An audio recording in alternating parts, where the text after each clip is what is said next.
Hallo, ik ben Sarah van Flagey en wij doen vanavond een speciale avond rond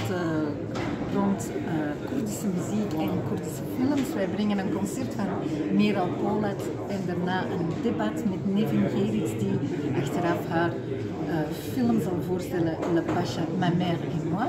En wij hebben ook hapjes van Rushan die speciaal naar hier gekomen is om voor ons lekkere hapjes te maken.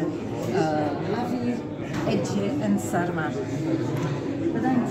Dankjewel. En bedankt voor ook bestelling bij Rushan ook, hè, van haar boekje, kookboek Potekeken bij Rushan. Ja. Ja. We hebben salon que je culture na weer geflageerd. Is إيرو فيلم كايا لزار بروين جميل وسيمينار كايا ودن بيجك ما كرد هولندا وتنا في ميلانا في كردي بسريل في سالونه أول بداري هونكي نكوت كابي هندري مركز كلتوري خلق نكو سكني في دربازي سالونه ببن بله روشي أبيك خوجي روشي نجيل بداره